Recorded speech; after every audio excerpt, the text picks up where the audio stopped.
હવે રાજસિક કરતા રાગી કર્મફલ પ્રેપ્સુર લુબ્ધો હિંસાત્મકો શુચિહ હર્ષ શોકાન્વિત કરતા રાજસઃ પરિકીર્તિત રાગી કર્મફળની ઝંખના વાળો લાલચુ હિંસક અસ્વચ્છ હવે શોકથી વિચલિત થઈ જનારો કરતા તામસ કહેવાય છે. રાગી મોહમાંથી રાગ પેદા થાય છે. જે કાર્ય કરવાનું છે તેના પ્રત્યે તેને તીવ્ર મોહ હોય છે.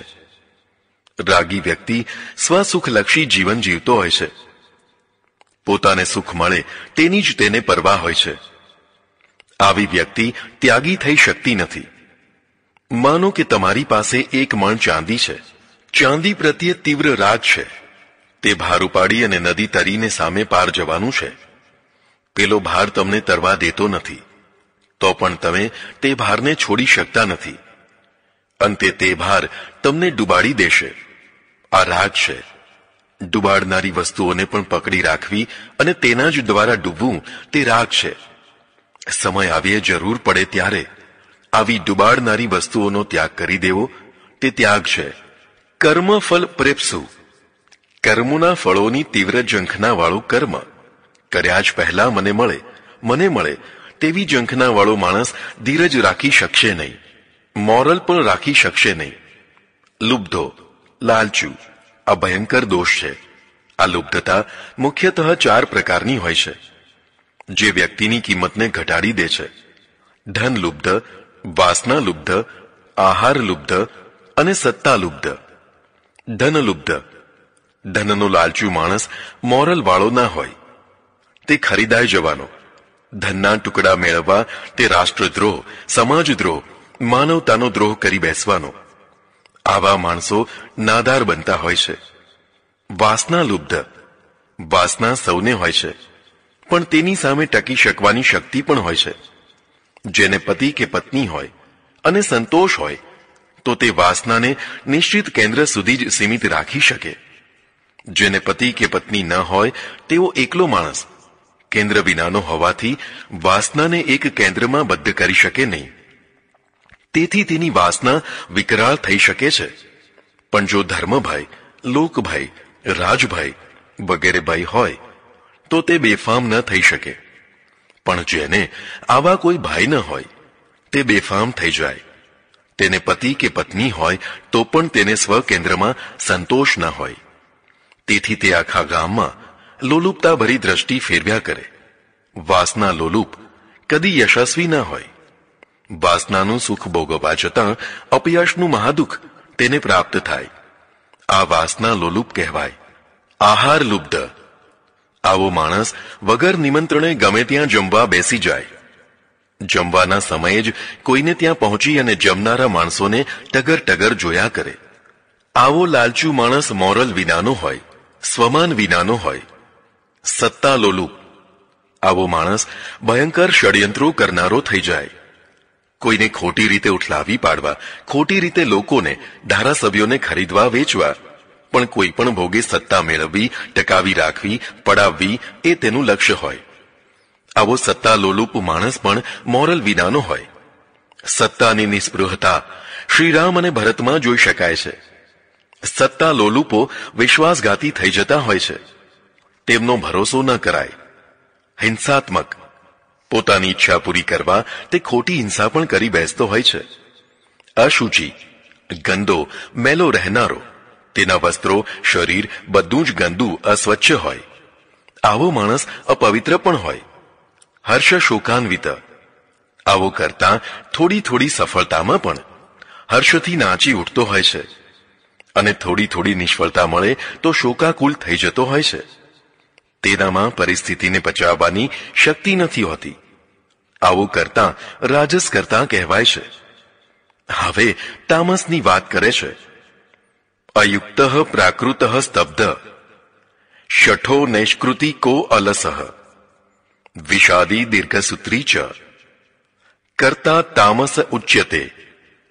જે અયોગ્ય હોય, અવિકસિત હોય, જે હઠીલો હોય, જે શઠ હોય, જે કૃતજ્ઞ રૂપ આળસુ હોય, જે વિષાદી હોય, જે દીર્ઘસૂત્રી હોય, આવો કરતા તામસ કરતા કહેવાય છે.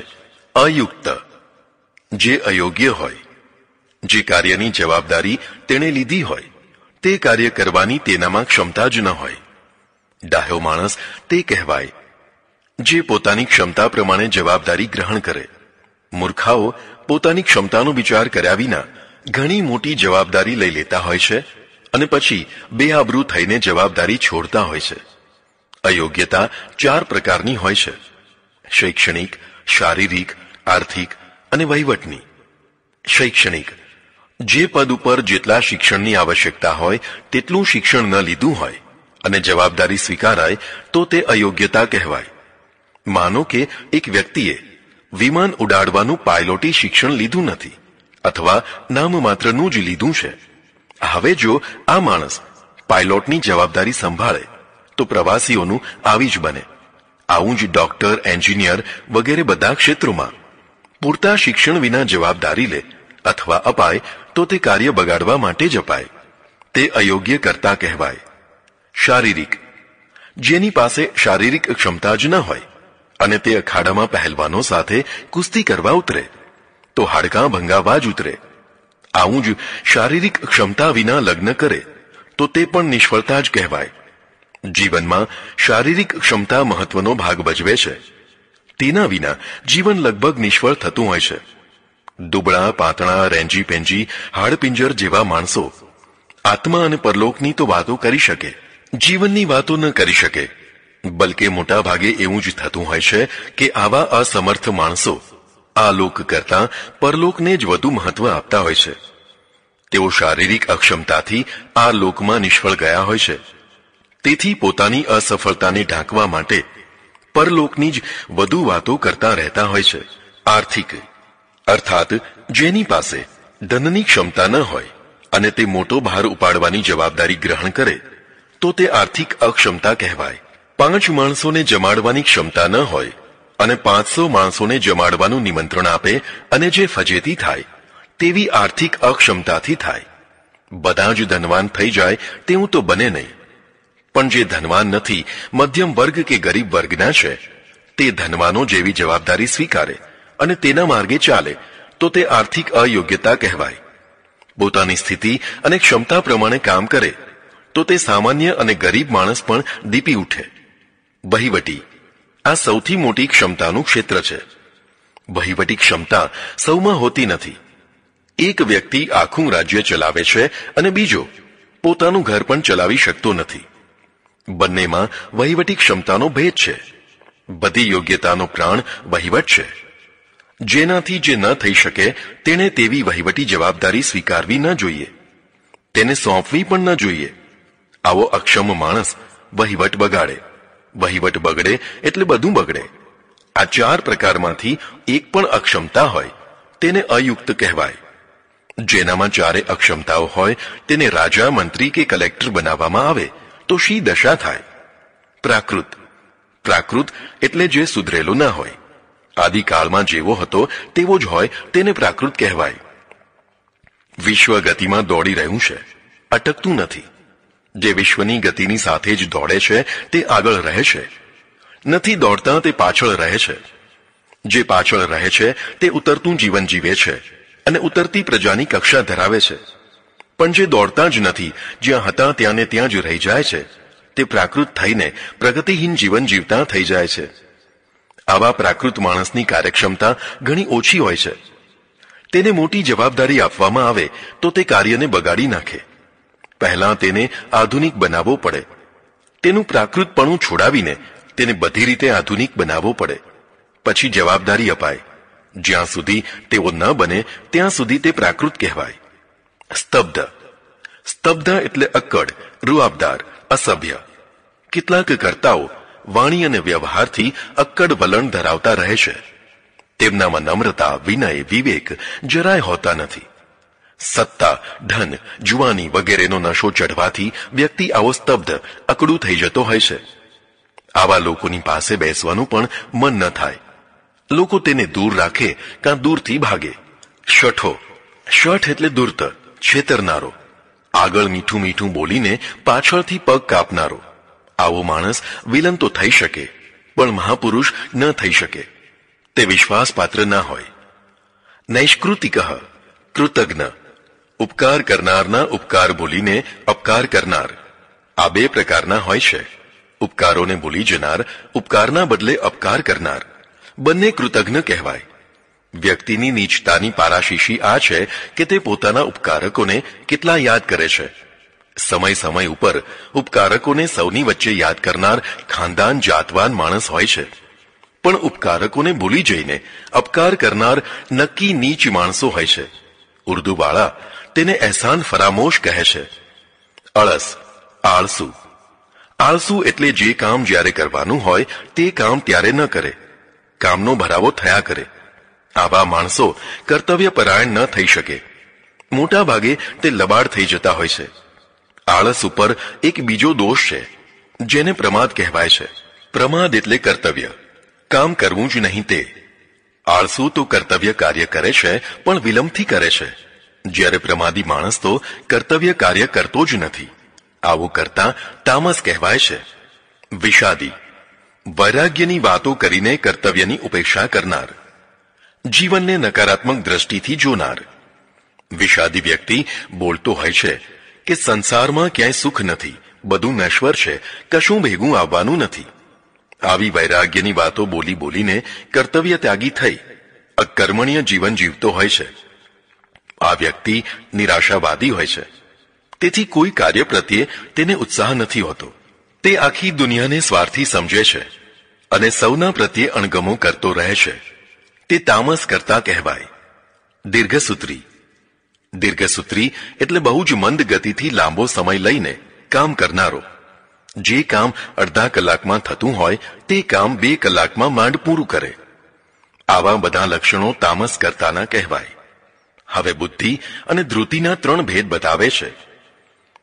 બુદ્ધે ભેદમ ધૃતે શૈવ ગુણસ્તસ્ત્રી વિધમ શુણુ પ્રૌચ્યમાનમ શેષેણ પૃથક્ત્વેન ધનંજય. હે ધનંજય, બુદ્ધિ તથા ધૃતિના પણ ગુણોના આધારે થનારા 3 ભેદોને સંપૂર્ણપણે ભિન્ન ભિન્ન રીતે થનારા તે સાંભળ. અહીં આ શ્લોકમાં બુદ્ધિ તથા ધૃતિના જે સત્વ રજતમ ભેદથી 3 ભેદો થાય છે તે કહેવામાં આવનાર છે, તેની ભૂમિકા બતાવી છે. પ્રવૃત્તિમ ચ નિવૃત્તિમ ચ કાર્યા કાર્યે ભયાભયે બંધમ મોક્ષમ ચ યા વેતી બુદ્ધિઃ સા પાર્થ સાત્વિકી. હે પાર્થ, જે પ્રવૃત્તિ અને નિવૃત્તિને, કાર્ય અને અકાર્યને, ભય અને અભયને, બંધ તથા મોક્ષને યથાર્થ રીતે જાણે તે બુદ્ધિને સાત્વિકી બુદ્ધિ કહેવાય છે. જે યથાર્થ તત્વને જાણે તે સાત્વિકી બુદ્ધિ કહેવાય. ઉદાહરણ તરીકે થોડા ભેદ બતાવે છે. પ્રવૃત્તિ અને નિવૃત્તિ. શાસ્ત્રની આજ્ઞા પ્રમાણે જે કર્તવ્ય કર્મો કરવા જ જોઈએ તેને પ્રવૃત્તિ કહેવાય. જે નિષિદ્ધ કર્મો પાપ કર્મો છે જેને ન કરવા જોઈએ તેને નિવૃત્તિ કહેવાય. કાર્ય. જે કર્તવ્યોને કર્તવ્યો સમજે અને અકાર્યોને અકર્તવ્ય સમજે તેને કાર્યનું સાચું જ્ઞાન કહેવાય. સાત્વિકી બુદ્ધિ આ ભેદને સમજતી હોય છે. ભયાભય અર્થાત ક્યાં ભય કરવો જોઈએ અને ક્યાં ન કરવો જોઈએ તેનો આવો ભેદ જે સમજે તેને સાત્વિકી બુદ્ધિ કહેવાય. બંધ મોક્ષ.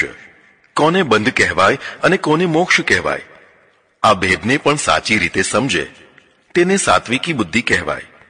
ટૂંકમાં જે વસ્તુ જેવી હોય તેને સાચા રૂપમાં ગ્રહણ કરે તેને સાત્વિકી બુદ્ધિ કહેવાય. હવે રાજસી બુદ્ધિની વાત કરે છે. યયા ધર્મમ ધર્મ ચ કાર્યચા કાર્યમેવ ચ અયથાવત પ્રજાનાતિ બુદ્ધિઃ સા પાર્થ રાજસી. જે ધર્મને અધર્મ સમજે, જે કર્તવ્યને અકર્તવ્ય સમજે, અર્થાત જે વસ્તુને ઉલટા રૂપમાં સમજે તે રાજસી બુદ્ધિ કહેવાય. કેટલાક ઉદાહરણોથી વાત સમજાશે. પરમેશ્વરને રાજી કરવા ભક્તિ પૂજા કરવાની જગ્યાએ નિર્દોષ પશુઓનો વધ કરે તે અધર્મને ધર્મ કહેવાય. વિધવા થયેલી સ્ત્રીને નવું જીવન આપીને સુખી કરવાની જગ્યાએ તેને જીવતી બાળી વૈધવ્ય પાળવાની ફરજ પાડે તે અધર્મને ધર્મ કહેવાય. માણસને અડવામાં પાપ માને તે અધર્મમાં ધર્મ કહેવાય. ધર્મના નામે તરસ્યા માણસને તરસે મરી જવા દે પણ પાણી ન પીવડાવે તે અધર્મના નામે ધર્મ કહેવાય? આવા ઘણા ધર્મના નામે અધર્મ કાર્યો થતા હોય છે, તે રાજસી બુદ્ધિ કહેવાય. કાર્ય ભેદ. ઘણીવાર કર્તવ્યને અકર્તવ્ય સમજે. જેમ કે સુપાત્ર પત્ની કે પરિવારનું ભરણ પોષણ કરવું જોઈએ, તેની જગ્યાએ તેમનો ત્યાગ કરી દે, અને તે પણ મોક્ષના નામે, તો તે અકર્તવ્યને કર્તવ્ય રૂપ સમજ્યા કહેવાય. કેટલાક લોકો પતિ પત્નીને ભાઈ બહેન બનાવી દેવાના પાપ કાર્યને ધર્મ કાર્ય કર્યાનું ગૌરવ લેતા ફરે છે. તે કર્તવ્ય ત્યાગીને અકર્તવ્ય કરતા હોય છે. કેટલાક લોકો સ્વચ્છ રહેવાની જગ્યાએ જાણી કરી અને ગંદા ગોબરા રહે છે, તે અકર્તવ્યને જ કર્તવ્ય માની લે છે. આવી રીતે ઉલટું સમજાવે તે બુદ્ધિને રાજસી બુદ્ધિ કહેવાય. અધર્મ ધર્મમિતિયા મન્યસે તમસાવૃતા સર્વાર્થાન વિપરીતાંશ બુદ્ધિઃ સા પાર્થ તામસી. જે અધર્મને ધર્મ સમજીને સર્વથા ધર્મ વિપરીત કાર્યો કરતી કરાવતી હોય, હે પાર્થ, તેને તામસી બુદ્ધિ કહેવાય. કેટલાક લોકો ધર્મની વૃદ્ધિ કરવા માટે જેહાદ જગાવી બળજબરીથી લોકોને ધર્મ છોડાવી પોતાનો ધર્મ ગ્રહણ કરાવવા જોર જુલમ અત્યાચાર કરે, તેને તામસી બુદ્ધિ કહેવાય. આવી જ રીતે જે લોકો ભોળા માણસોને લોભ લાલચ આપીને ધર્મ બદલાવે, તે પણ તામસી બુદ્ધિ કહેવાય. યુદ્ધો તથા લોભ લાલચ છળ કપટ તો દુનિયામાં થવાના જ, પણ આ તો બધું ધર્મના નામે થતું હોય.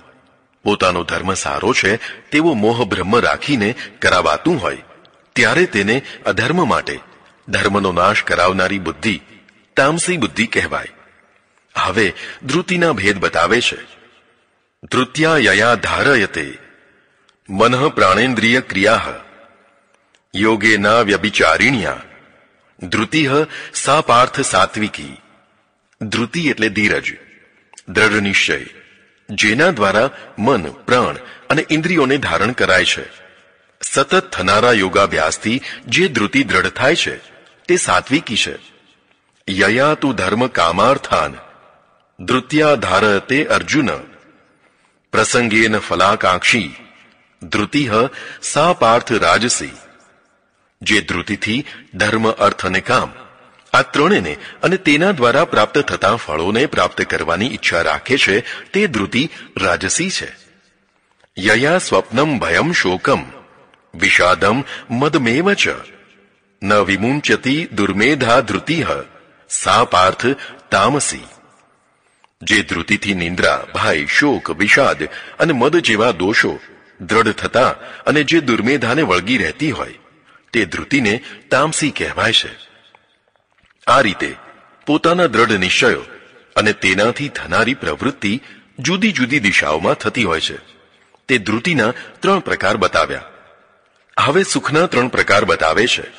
સુખમ ત્વિદાનીમ ત્રિવિધમ શૃણુ મે ભરતર્ષભ અભ્યાસાદ રમતે યત્ર દુઃખાંતમ ચ નિગચ્છતિ. હે ભરતર્ષભ, હવે 3 પ્રકારના સુખોને સાંભળ. જે સુખોને વારંવારના અભ્યાસથી જીવાત્મા ભોગવે છે તથા દુઃખથી મુક્તિ પામે છે. જીવ માત્રની ઈચ્છા સુખી થવાની હોય છે, પણ સૌના સુખ સમાન નથી હોતા. મનુષ્યોને લક્ષ્ય કરીને સુખોને 3 ભાગમાં વહેંચવામાં આવી રહ્યા છે. દુઃખાંતમ. આ શ્લોકમાં એક મહત્વનો શબ્દ છે દુઃખાંત, અર્થાત દુઃખની સમાપ્તિ. સુખ વિશે 2 મત છે. દુઃખનો અંત એ જ સુખ છે. સુખ સ્વયં સ્વતંત્ર વસ્તુ છે. સામાન્ય રીતે મોટા ભાગના સુખો દુઃખના અંતથી આવતા હોય છે. જેમ કે ભૂખ તરસ લાગી અને દુઃખ થયું, હવે તેને જમવાનું મળ્યું અને સુખ થયું. આ દુઃખાંત સુખ કહેવાય. રોજી ન હતી અને રોજી મળી, સંતાન ન હતું અને સંતાન મળ્યું, ઘર ન હતું અને ઘર મળ્યું. પહેલા વસ્તુનો અભાવ જીવાત્માને દુઃખી કરે અને પછી વસ્તુની પ્રાપ્તિ થવાથી જીવાત્મા સુખી થાય. લગભગ બધા સુખો આ રીતે દુઃખાંત હોય છે. એટલે ખરેખર તો સુખ પ્રાપ્તિનો પુરુષાર્થ એ દુઃખ દૂર કરવાનો જ પુરુષાર્થ હોય છે. દુઃખો, અગવડો, અડચણોથી થતા હોય છે. અડચણોની જગ્યાએ સગવડો મળે એટલે જીવાત્મા સુખી થાય. અગવડો દેશકાળ પરિસ્થિતિ પ્રમાણે હોય છે. પહેલા સગવડો આવે પછી તેનો અભાવ થાય એટલે અગવડો થાય, જેથી જીવાત્મા દુઃખી થાય. થોડાક ઉદાહરણો લઈએ. પહેલા વારીગ્રહ નહોતા. લોકો કુવા સુધી પાણી ભરવા જતા ત્યારે નળમાં પાણી ન આવવાનું દુઃખ ન હતું. સ્ત્રીઓ હોંશે હોંશે કુવે પાણી ભરવા જતી, ગીતો ગાતી અને આનંદ કરતી. પણ પછી વારીગૃહ થયા, ઘર ઘરમાં નળ આવ્યા. આને સગવડ કહેવાય. હવે જો પાણી ન આવે અને કુવે જળ ભરવા જવું પડે તો દુઃખ થાય. સગવડના અભાવનું નામ જ દુઃખ થયું. પહેલા દળવાની ઘરઘંટીઓ ન હતી. લોકો જાતે દળતા. હવે ઘંટીઓ આવી, સગવડ મળી. હવે જો જાતે દળવું પડે તો દુઃખ થાય. આવું જ વલોણાનું, દીવાબત્તીનું, વાહનોનું, શસ્ત્રોનું, બધા જ ક્ષેત્રોમાં જે જે સગવડો વધી તે સુખ થયું. એકવાર સગવડો ભોગવ્યા પછી જો સગવડો જતી રહે તો અગવડોથી માણસો દુઃખી થાય. આને દુઃખાંત સુખ કહેવાય. મોટા ભાગના ભૌતિક સુખો દુઃખાંત હોય છે. આથી બે વાતો સિદ્ધ થઈ. દુઃખ એ વાસ્તવિકતા છે અને સુખ પણ વાસ્તવિકતા છે. બંને સત્ય છે. કેટલાક લોકો એવું ઠસાવતા રહે છે કે દુઃખનું મૂળ અજ્ઞાન છે. જ્ઞાનીને દુઃખ હોય જ નહીં, કારણ કે આત્મા પોતે સુખરૂપ છે. આ સમજણ સાચી નથી. ભૂખ, તરસ, ઠંડી, ગરમી સૌને લાગે છે. તથાકથિત કહેવાતા જ્ઞાનીઓ સૌથી વધુ સગવડો ભોગવતા હોય છે. તેમને પંખા વિના, એસી વિના ચાલતું નથી. છતાં આત્માને દુઃખ છે જ નહીં એવી પોપટ રટ રટ્યા કરવી તે યોગ્ય ન કહેવાય. જેને દુઃખ ન હોય તેને સુખ પણ ના હોય, કારણ કે સુખ તો દુઃખ સાપેક્ષ વસ્તુ છે. એટલે ભૌતિક સગવડો સાચી છે અને તેનાથી માણસો સુખી થાય છે તે હકીકત છે. પણ આ સિવાય પણ દુઃખનું બીજું ક્ષેત્ર છે, મન. માનસિક દુઃખો પણ હોય છે, એટલે માનસિક સુખો પણ હોય છે. માનસિક દુઃખોમાં અનેક કારણો છે, પણ તેમાં ધાર્યું ન થવું, વિપરીત થવું, અપમાન થવું, સંબંધો બગડવા, માન ન સચવાવું, નિષ્ફળતા મળવી, પ્રેમભંગ થવો, વિશ્વાસઘાત થવો, દેવાદાર થઈ જવું, લૂંટાઈ જવું, ચોરાઈ જવું, હરણ થવું વગેરે અનેક કારણોથી માનસિક દુઃખો થતા હોય છે. ઘણીવાર ભૌતિક સગવડો ન મળવાથી, અપેક્ષા પૂરી ન થવાથી પણ માણસ દુઃખી થતો હોય છે. આ બધા દુઃખોનો પણ અંત થઈ શકે છે. તે કારણોનું સમાધાન મળી જાય તો દુઃખાંત થાય, અર્થાત સુખ પ્રાપ્ત થાય. જો પ્રશ્નનું સમાધાન જ ન કરી શકાય તો સમજણથી, સાચા જ્ઞાનથી પણ દુઃખમાં રાહત મેળવી શકાય છે. જેમ કે સંતાન નથી, બધા પ્રયત્નો પછી પણ સંતાન થતું નથી. હવે સમજણથી મન વાળી લેવામાં આવે અને સંતાન પ્રત્યેની તીવ્ર લાલસા મંદ કરી શકાય તો વ્યક્તિને દુઃખમાં હળવાશ થઈ શકે છે. અથવા દ્રઢ સમજણ મળે તો દુઃખ મુક્ત થઈ શકે છે.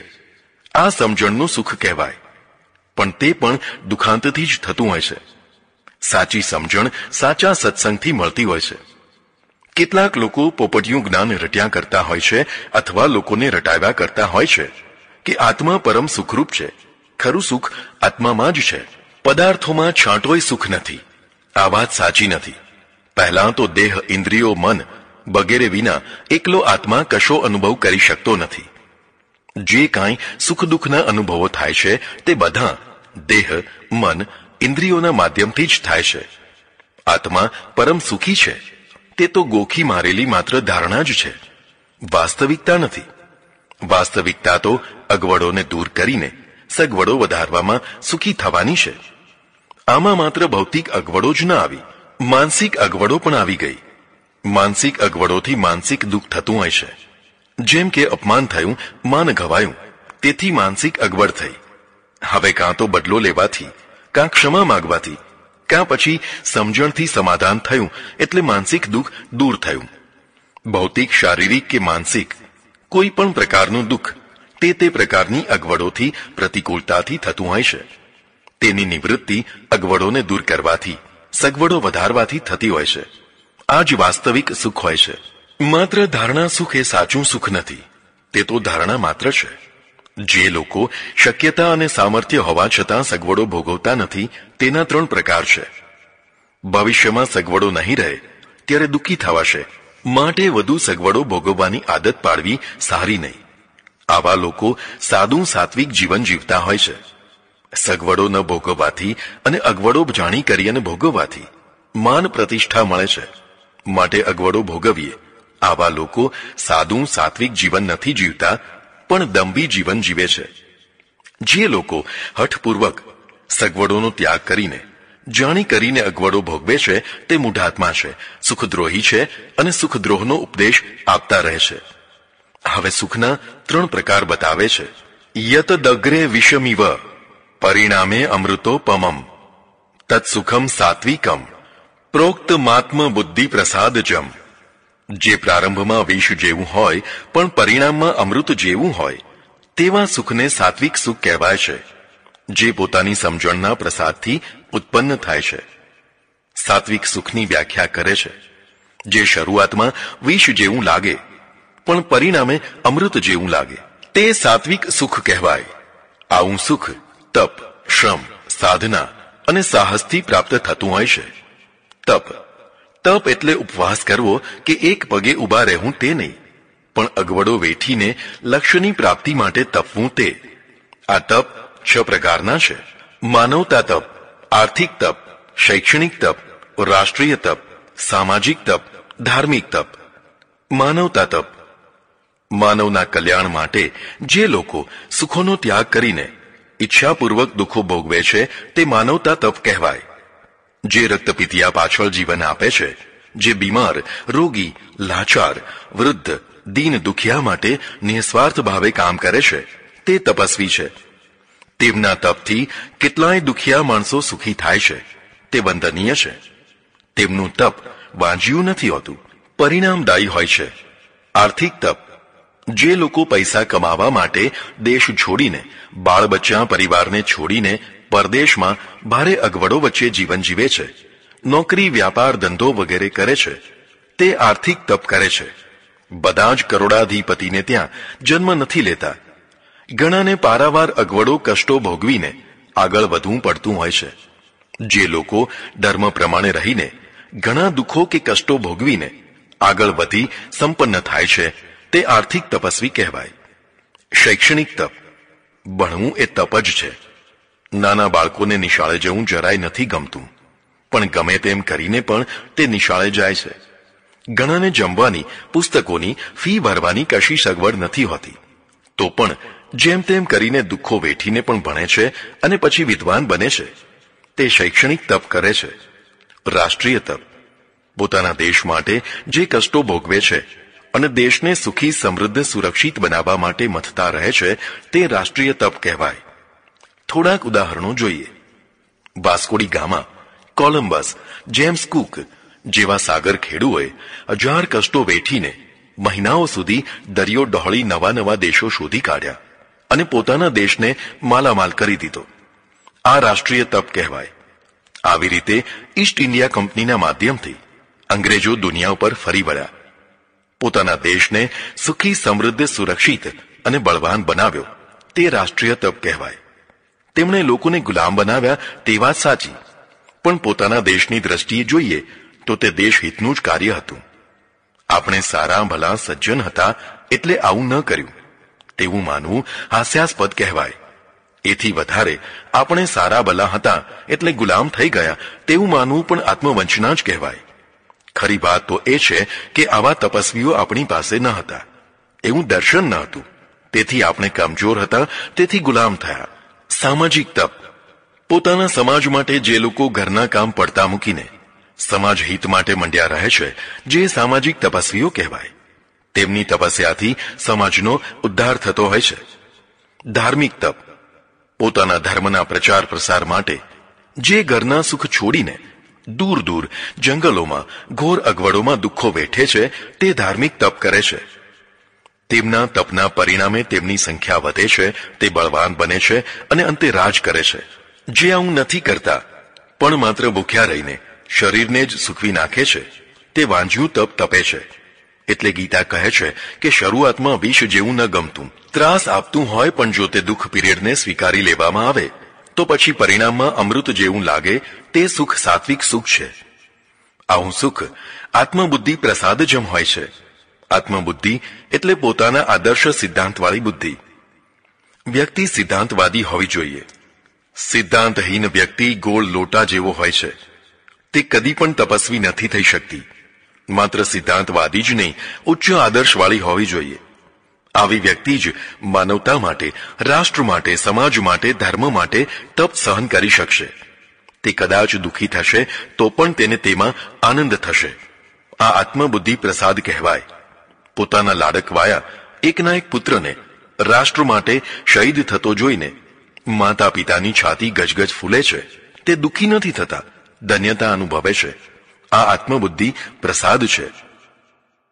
હવે રાજસ સુખ બતાવે છે. વિષયેન્દ્રિય સંયોગાદ યત દગ્રે અમૃતોપમમ પરિણામે વિષમેવ તત્સુખમ રાજસ સ્મૃતમ. વિષયો અને ઇન્દ્રિયોના સંયોગથી જે સુખ અમૃત જેવું લાગે છે પણ પછી પરિણામમાં વિષ જેવું થઈ જાય છે, તે સુખને રાજસ સુખ કહેવાય છે.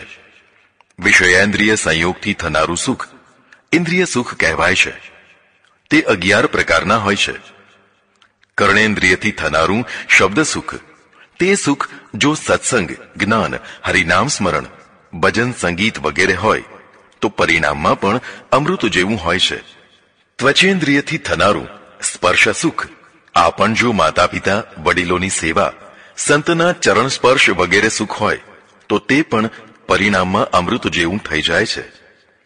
નેત્રેન્દ્રિય દ્વારા થનારું રૂપ સુખ, આ પણ જો દેવદર્શન, જ્ઞાન દર્શન, તીર્થ દર્શન, પ્રિય દર્શન જેવું હોય તો પરિણામમાં પણ અમૃત જેવું થઈ જાય છે.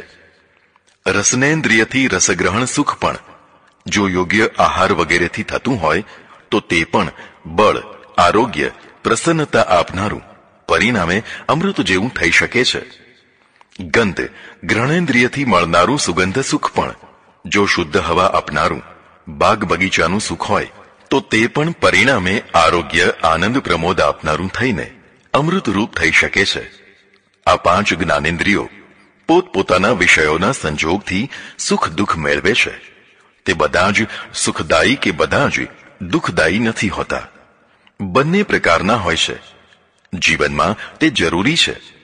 ઇન્દ્રિયો ન હોય અને 5 વિષયો જ ના હોય તો જીવન જ ન રહે.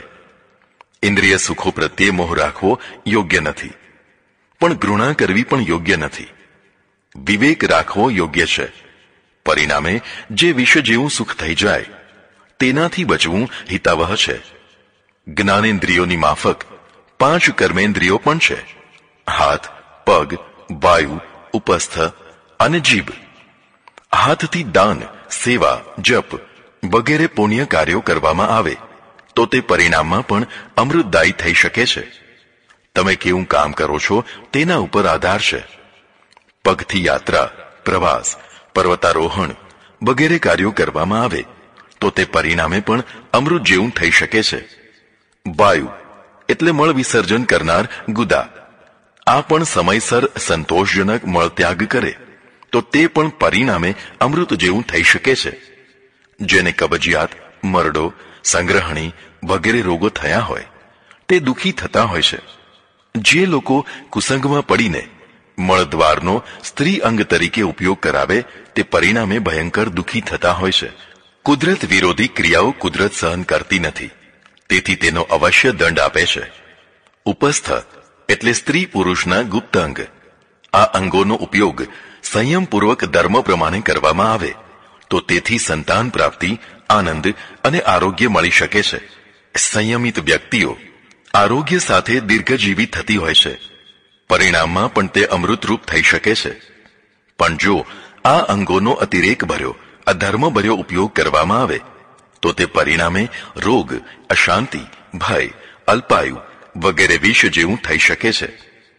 જે લોકો આ અંગોનો બિલકુલ ઉપયોગ કરતા જ નથી તે નિગ્રહ માર્ગી કહેવાય. તે પણ કુદરત વિરોધી જીવન જીવે છે. કુદરત તેમને પણ દંડ ફટકારે છે. રોગ, હતાશા, ફિકાશ, અલ્પાયુ વગેરેથી તેમનું પરિણામ પણ વિષ જેવું થઈ જતું હોય છે. આમાં એકાદ વ્યક્તિ અપવાદ હોઈ શકે, પણ તેથી કુદરતી નિયમ બાધિત થઈ જતો નથી. જીભ. જીભમાં એક સાથે 3 ઇન્દ્રિયો છે, જ્ઞાનેન્દ્રિય અને 2 કર્મેન્દ્રિયો. જ્ઞાનેન્દ્રિયથી ખારો, ખાટો, મીઠો વગેરે રસનું જ્ઞાન પ્રાપ્ત થાય છે, જ્યારે કર્મેન્દ્રિયથી વાણીનું ઉચ્ચારણ, અને સ્પર્શ થાય છે. વાણીનું ઉચ્ચારણ જીભ વિના ન થઈ શકે. તે સુખદાયી અને દુઃખદાયી બંને પ્રકારની હોય છે. વિવેકી પુરુષે સુખદાયી વાણી બોલીને પરિણામમાં પણ અમૃતરૂપ બનાવવી જોઈએ. આ 5 કર્મેન્દ્રિયો થઈ. 5 કર્મેન્દ્રિયોને કાપી નાખવાથી વ્યક્તિ સુખી ન થાય, તેમજ તેને બેફામ બનાવી દેવાથી પણ વ્યક્તિ સુખી ન થાય, તેમજ તેમના તે વિષયોનો સદંતર ત્યાગ કરી દેવાથી પણ વ્યક્તિ સુખી ન થાય. જરૂર છે જીવનમાં વિવેકની. વિવેકપૂર્વક જો 5નો યથાયોગ્ય ઉપયોગ કરવામાં આવે તો પરિણામમાં પણ આ અમૃત જેવી થઈ શકે છે. હવે 11મું મન છે, જે 10 ઇન્દ્રિયો સાથે જોડાય તો જ સુખ દુઃખ થતું હોય છે. જો મન જ ના હોય તો કશું જ્ઞાન, કશો અનુભવ થઈ શકે નહીં. ડોક્ટરો મનને મૂર્છિત કરે છે, પણ પછી કશો અનુભવ રહેતો નથી. મન ઇન્દ્રિયો દ્વારા અને સ્વતંત્ર રીતે પણ સુખી દુઃખી થતું હોય છે. જો સારું ચિંતન કરે તો સુખી થાય, જો ખોટું ચિંતન કરે તો દુઃખી થાય. ચિંતનનું સુખ દુઃખ સૌથી વધુ જીવન ઉપર પ્રભાવ પાડતું હોય છે. પરિણામમાં પણ અમૃત જેવું ફળ મળે તેવું ચિંતન પણ થઈ શકતું હોય છે.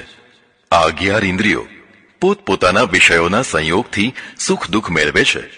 એમ કહો કે ઉતાવળી લોલુપ થઈ જાય છે, તેને ઇન્દ્રિય લોલુપ કહેવાય છે. લોલુપતા સુખદાયી નથી હોતી. ધીરજ, વિવેક અને સંયમ જ સુખદાયી હોય છે. હવે તામસ સુખ બતાવે છે.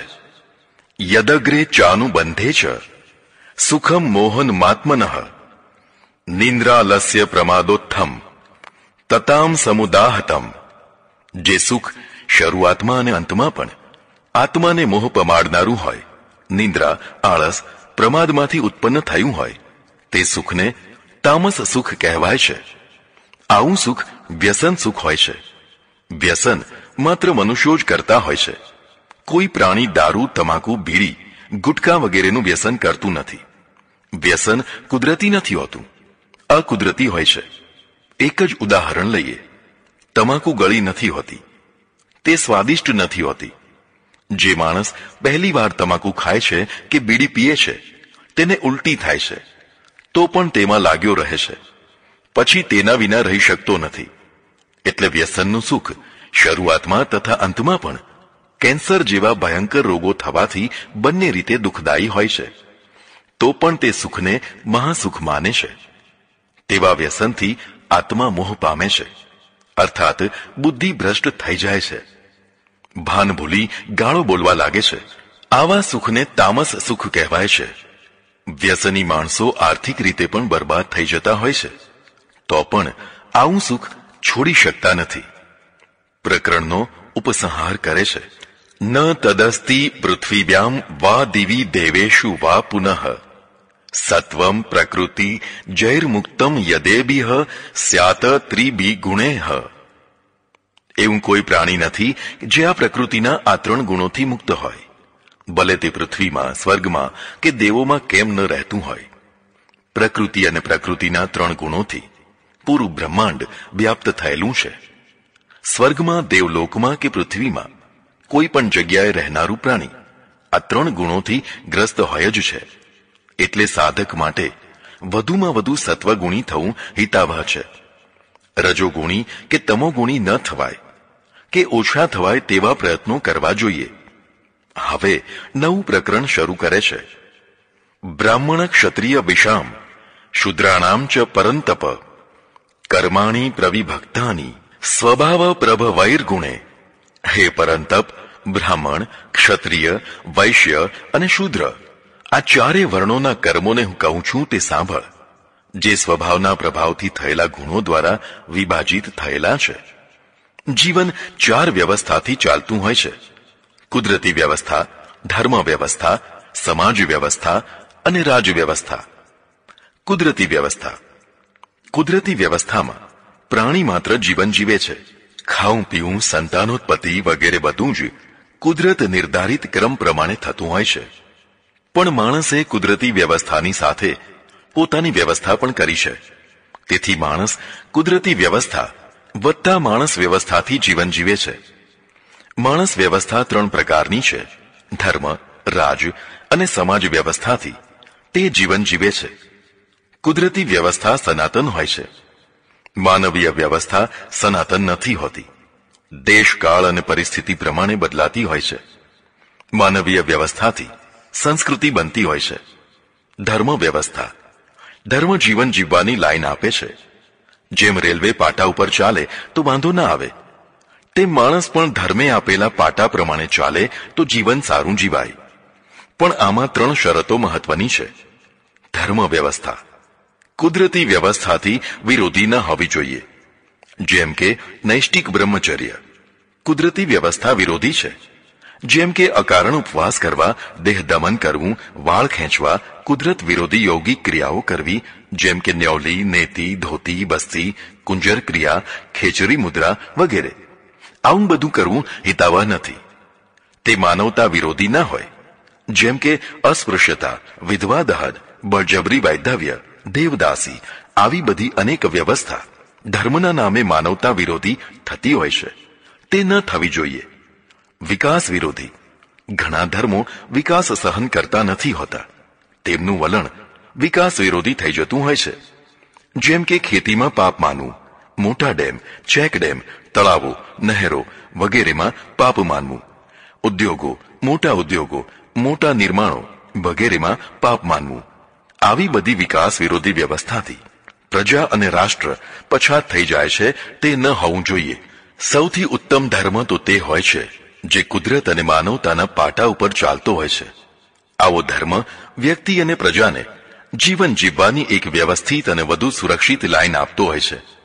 લાઈન વિનાનો માણસ જેમ આઉટલાઈન થઈ જાય છે, તેમ ધર્મ વિનાનો માણસ પણ આઉટલાઈન થઈ જતો હોય છે.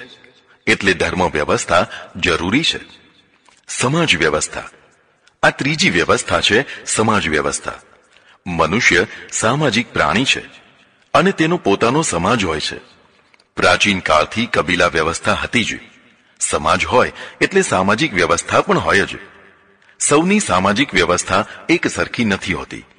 વ્યવસ્થાના આધારે ઊંચ નીચના મૂલ્યો પણ બની જતા હોય છે.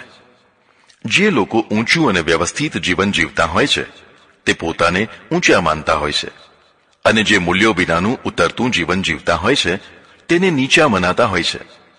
આ વલણ વિશ્વભરમાં જોવા મળશે. પણ એકવાર આ સમાજ વ્યવસ્થિત દ્રઢ થઈ ગયા પછી તે રૂઢ થઈ જાય છે.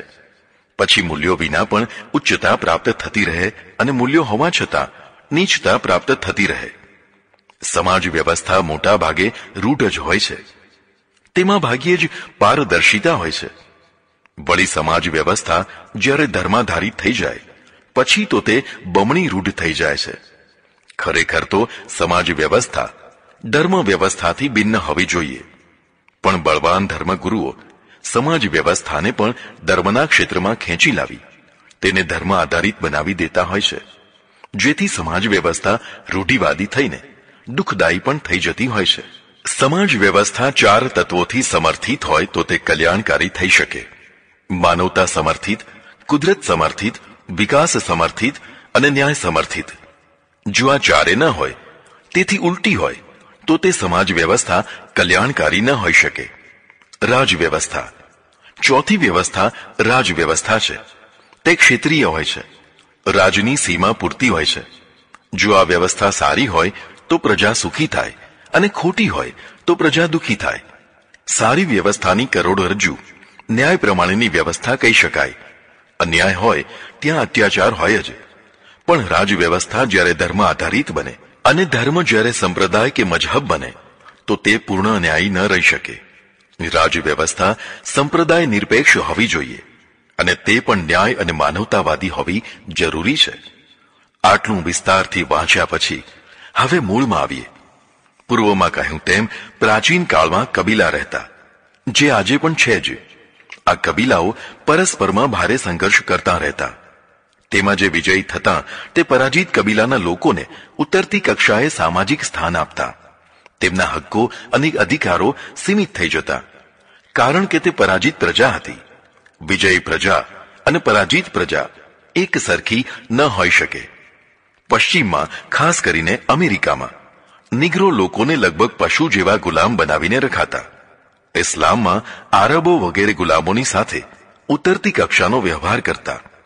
બિન મુસ્લિમોને તે કાફીર કહેતા અને તેમને જીવનના સીમિત અધિકારો જ આપતા. બીજા જે બિન મુસ્લિમો હોય તેને જિમ્મી કહેતા અને મહત્વના પદ ઉપર તે પહોંચી શકતો નહીં. આજે પણ જે ઇસ્લામિક રાજ્યો છે ત્યાં માત્ર મુસ્લિમ જ ઉચ્ચ પદો ઉપર બેસી શકે છે. આમ જુઓ તો વિશ્વભરમાં વિજયી પ્રજા પ્રથમ નંબરની અને પરાજિત પ્રજા દ્વિતીય, તૃતીય કે ચતુર્થ નંબરની થઈને રહેતી આવી છે.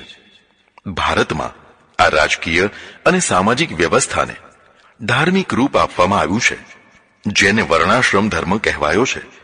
ધર્મની 3 કક્ષાઓ છે: ધર્મ, સનાતન ધર્મ અને વર્ણાશ્રમ ધર્મ. એવું લાગે છે કે વર્ણ સંઘર્ષમાંથી વર્ણ વ્યવસ્થા નિર્મિત થઈ છે. પ્રાચીન કાળમાં બ્રાહ્મણ અને ક્ષત્રિયોની વચ્ચે ઘણા સંઘર્ષો થયા હતા. પરશુરામ, દિવોદાસ વગેરે તેના ઉદાહરણો છે. સંઘર્ષ પછી સમાધાન થયું લાગે છે કે રાજા ક્ષત્રિય થશે અને પુરોહિત, પ્રધાનમંત્રી બ્રાહ્મણ થશે. આ વ્યવસ્થા લાંબો સમય ચાલી. વચ્ચે શ્રમણો આવ્યા. તેમણે પોતાના ધર્મમાં સૌના માટે દ્વાર ખોલી દીધા અને સૌને સરખો અધિકાર આપ્યો. તો પણ બૌદ્ધ અને જૈન વિદ્વાનોમાં મોટા ભાગે બધા બ્રાહ્મણો જ છે. શૂદ્રો ખાસ દેખાતા નથી. આવું જ ઇસ્લામની શરૂઆતના વર્ષોમાં કુરેશ વગેરે જાતિઓ જ વધુ પ્રભાવશાળી વિદ્વાનો બની છે. આના કારણે રાજકીય અને સામાજિક જીવનમાં ઉચ્ચ વર્ગ કે વર્ણનો જ દબદબો રહેતો આવ્યો છે. ખ્રિસ્તી ધર્મે સમાન નાગરિકતાના હક આપતા પહેલા અમેરિકાના 2 રાષ્ટ્રપતિઓનો ભોગ લીધો છે. હવે ઘણું સુધર્યું છે, પણ પહેલા ઘોર રંગભેદ હતો, તે સૌ જાણે છે. ભારતમાં વર્ણવાદે જીવનના બધા ક્ષેત્રોનું વર્ણવાર વિભાજન કર્યું, જેથી પ્રત્યેક વર્ણની ગુણાત્મકતા અલગ અલગ થઈ ગઈ. સદીઓથી અલગ અલગ ગુણ અને ક્રિયાધારામાં જીવતી પ્રજા વચ્ચે ભારે અસમાનતા આવી ગઈ. ઉતરતા વર્ણોને, ખાસ કરીને અતિશૂદ્રોને ભારે અસંતોષ થાય તે સ્વાભાવિક છે, પણ તેમની આગળ છૂટવાનો કોઈ રસ્તો જ ન હતો. એટલે ઘોર અન્યાય અને તિરસ્કાર સહન કરીને પણ વર્ણ ધર્મનો ભાગ બન્યા રહ્યા. પછી વિદેશી ધર્મો આવ્યા. તેમાં આવો ભેદ ન હતો. તેથી આકર્ષાઈને ઘણાએ ઇસ્લામ સ્વીકારી લીધો, તો ઘણાએ ખ્રિસ્તી ધર્મ સ્વીકારી લીધો. આ પ્રક્રિયાથી મોડે મોડે હિન્દુ પ્રજાની આંખ ઉઘડી. સ્વામી દયાનંદ સરસ્વતીએ વર્ણ ધર્મમાં જબરજસ્ત ક્રાંતિ કરી. તેમણે વર્ણ જન્મથી નહીં પણ કર્મથી માનવો જોઈએ એમ જણાવ્યું. આ નવી વ્યવસ્થાથી ઉતરતી પ્રજાને મોટું આશ્વાસન મળ્યું. એ ધર્માંતર કરતી અટકી ગઈ. જો કે આજે પણ કેટલાક શાસ્ત્રીઓ જન્મથી જ વર્ણ માને છે અને તેને પુરવાર કરવા સંસ્કૃતિ ચિંતન જેવા પુસ્તકો પણ લખે છે. મારી દ્રષ્ટિએ જન્મથી કે કર્મથી વર્ણ વ્યવસ્થા કરવી યોગ્ય ન કહેવાય. આ વાતને સ્પષ્ટ કરવા મેં એક પુસ્તક લખ્યું, અધોગતિનું મૂળ વર્ણ વ્યવસ્થા. વર્ણ ધર્મમાં રસ લેનાર વ્યક્તિએ આ પુસ્તક જરૂર વાંચવું જોઈએ. ગીતા પોતે વર્ણવાદી છે, કારણ કે ત્યારની પરિસ્થિતિમાં બધા જ ગ્રંથો વર્ણવાદના સમર્થક હતા. પણ પૂર્વે કહેવામાં આવ્યું છે તેમ આ માનવીય સમાજ વ્યવસ્થા હતી, તેથી તે સનાતન ન થઈ શકે. દેશ, કાળ અને પરિસ્થિતિ પ્રમાણે તેમાં સુધારો કરવો જ જોઈએ. જે થઈ રહ્યો છે, હવે લોકો વર્ણગ્રહી નથી રહ્યા. રોટી વ્યવહાર તો ક્યારનોય સુધરી ગયો છે. બેટી વ્યવહાર પણ હવે સુધરી રહ્યો છે. એટલે વર્ણવાદ ઘણો મંદ પડી ગયો છે. હા, જાતિવાદ મજબૂત બન્યો છે. વર્ણ અને જાતિ એક નથી. વર્ણ માનવીય વ્યવસ્થા છે, જ્યારે જાતિ એ કુદરતી વ્યવસ્થા છે. જો વર્ણ ઈશ્વરીય વ્યવસ્થા હોય તો પૂરા વિશ્વમાં હોય, પણ હિન્દુ પ્રજા સિવાય ક્યાંય કોઈ જન્મજાત બ્રાહ્મણ અને કોઈ જન્મજાત શૂદ્ર નથી. હા, જાતિઓ જે કુદરતી છે, જેમ કે આર્ય, મંગોલ, નિગ્રો, સેમેટિક, દ્રવિડ વગેરે. જેમ વનસ્પતિઓમાં જુદા જુદા આંબા હોય છે, અનાજોમાં જુદા જુદા ઘઉં, ચોખા વગેરે હોય છે, તેમ ગીતા જે ગુણોની વર્ણવાર ચર્ચા કરે છે તે જાતિવાર કહી શકાય. કારણ કે બીજા વર્ણોમાં તેવા ગુણો રહેતા હોય છે. એટલે આપણે અહીં વર્ણને જાતિ માનવી ઠીક રહેશે. કુદરતી જાતિઓ હજારો છે અને પ્રત્યેકની ગુણક્ષમતા ભિન્ન ભિન્ન છે. એક જ વર્ણમાં કેટલીય જાતિઓ છે. દાખલા તરીકે બ્રાહ્મણ વર્ણમાં ચિત્ત પાવન, નાગર જેવી ભિન્ન ભિન્ન જાતિઓ છે, જેના ગુણ બીજા બ્રાહ્મણો કરતા જુદા છે. 100 વાતની એક વાત. ગીતા જેને વર્ણ કહે છે તેને જો કુદરતી જાતિ માની લેવાય તો તે વિશ્વભરમાં છે, બધા ધર્મોમાં છે, અને તે કુદરતી છે. જેમ કે મુસ્લિમોમાં પઠાણ સૈયદના ગુણો અને પિંજારા જેવી બીજી જાતિઓના ગુણો અલગ અલગ છે. એટલે આ શ્લોકમાં સ્વભાવ પ્રભવૈર ગુણે એવું વાક્ય લખ્યું છે, જે સ્વભાવથી જ ઉત્પન્ન થયેલા ગુણો દ્વારા ભિન્ન ભિન્ન છે. આ રીતે આ ચારે હજારો જાતિઓના જુદા જુદા ગુણો અને તે પ્રમાણે કર્મોને ગીતા આગળ કહે છે.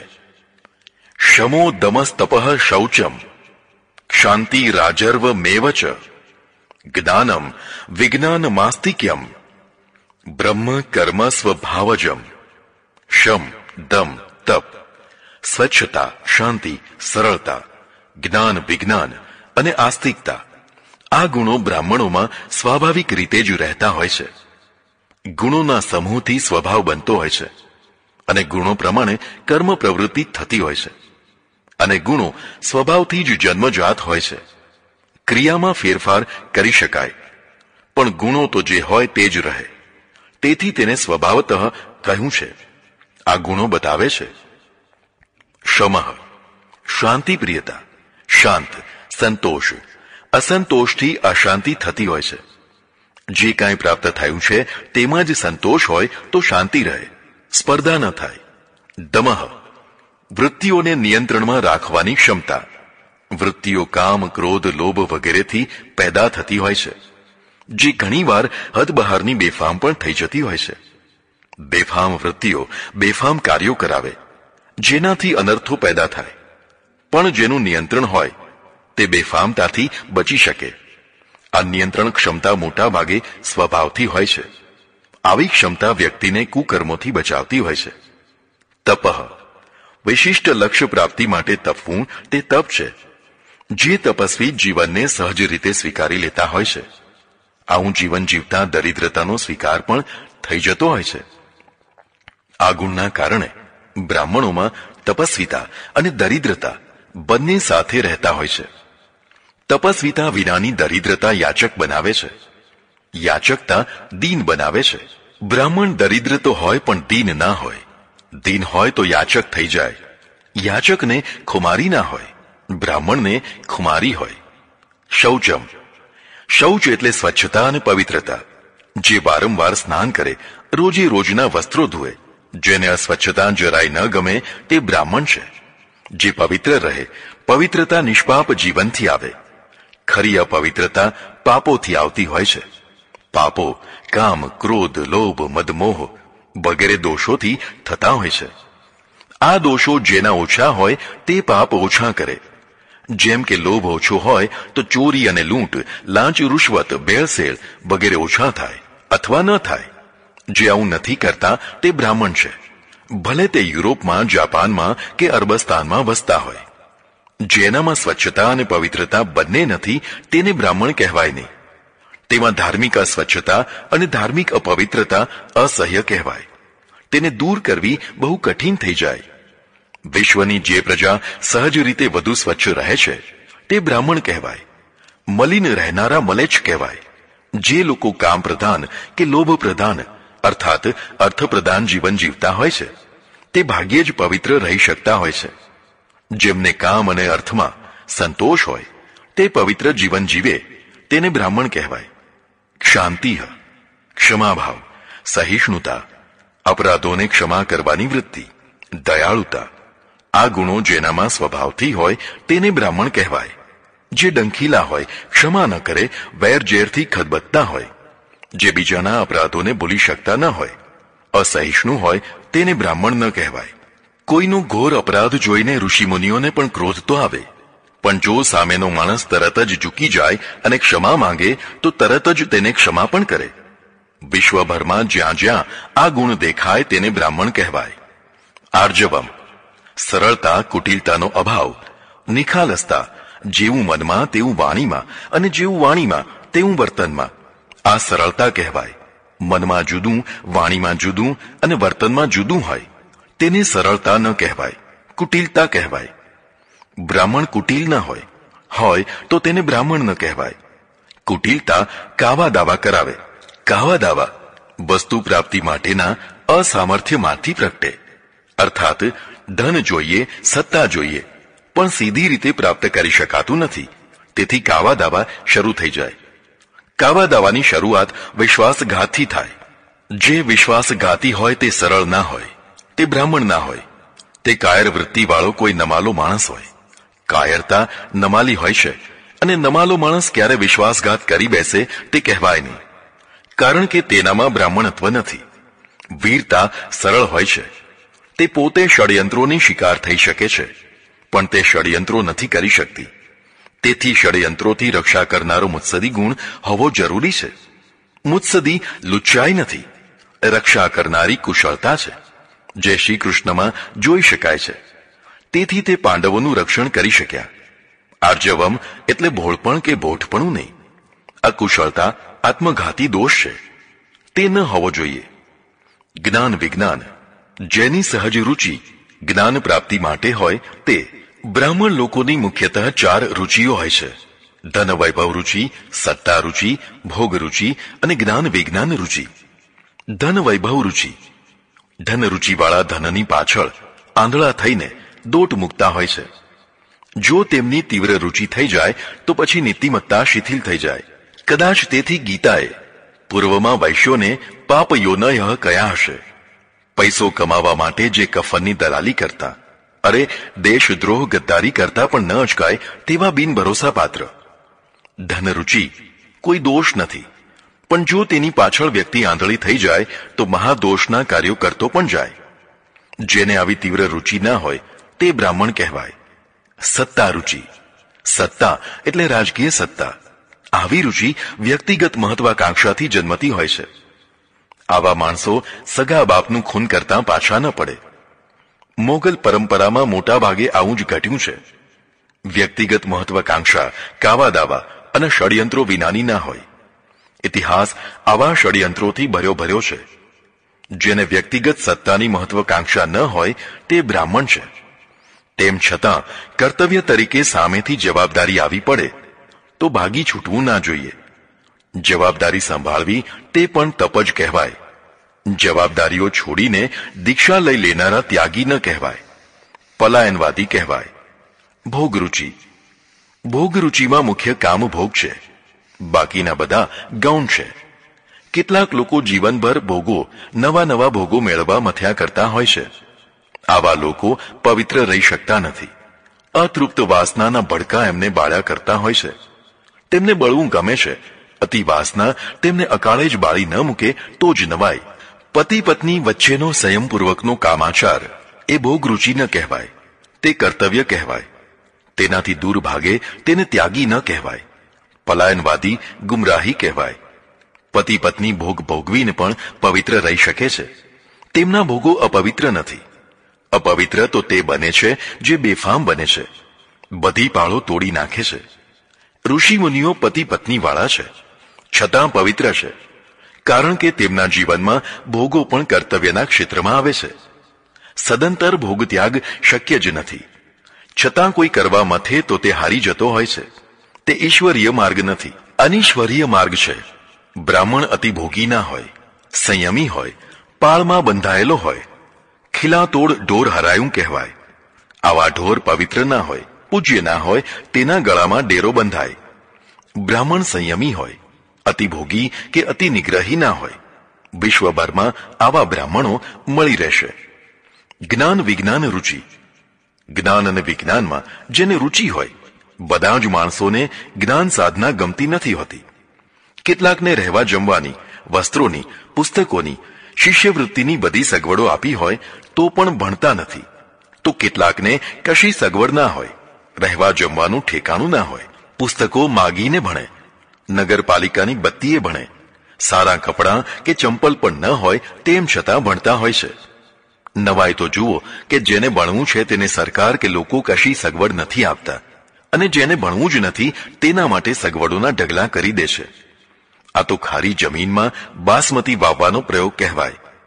ભણવાનો સૌને અધિકાર હોવો જોઈએ, પણ જેને ભણવું છે જેને તાલાવેલી લાગી છે તેના તરફ ધ્યાન આપવું જોઈએ, તેની ઉપેક્ષા ન કરાય.